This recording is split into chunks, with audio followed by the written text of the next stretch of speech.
Hello everyone, thanks for tuning in. Today we're going to be talking about feedback, why it's important, and how to give better or more constructive feedback. So Theo, Mhm. what do you think the most important thing is when giving feedback to you to better the entire process? I think the best thing, or the most important thing, is to know what, not just to know that you want to give feedback, but to know what the issues is, and can I say where it's surrounded, if that makes sense. Yeah. So you get the feedback, and it's not just going to create like, so that we understand what is the problem or what the problem is, and then work with the team or with whoever to solve that problem. Yeah, no, definitely.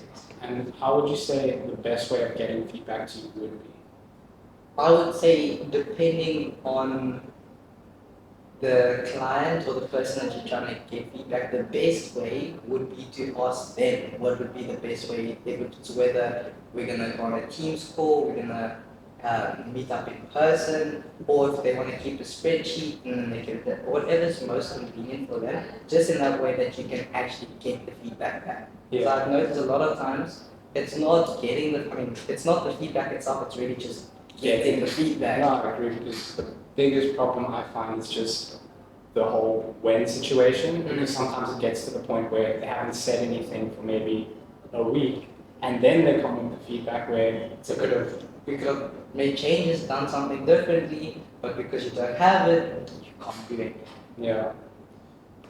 And what would you say the most important piece of feedback is that we get?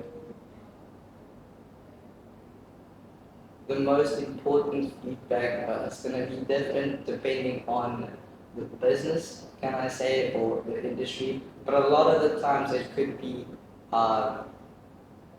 for example, that a lead that's come in isn't, can I say, in the right bracket of for the person. I was also thinking that it's quite cool when they give us feedback from a perspective of what they would like to do and how they'd like to angle their ads, like as a starting point to give them, here's what we think will work, but then sometimes they'll have like promotions or a really cool offer that can really kind of spice up the entire process. 100%. So, in your opinion, what is the most constructive way for the clients to give us feedback? I think the most important, the best way that a client can give feedback is from a proper example. So just tell me what happened and how it happened, can I say, so that I know exactly where the problem lies and who I can relay that feedback to. If I'm working with a team that does a specific task, or when it comes to add the content, if it comes to the lead generation, if it comes to targeting, then I can go back with that feedback and we can make specific changes. Yeah. No, I agree. So just give me that.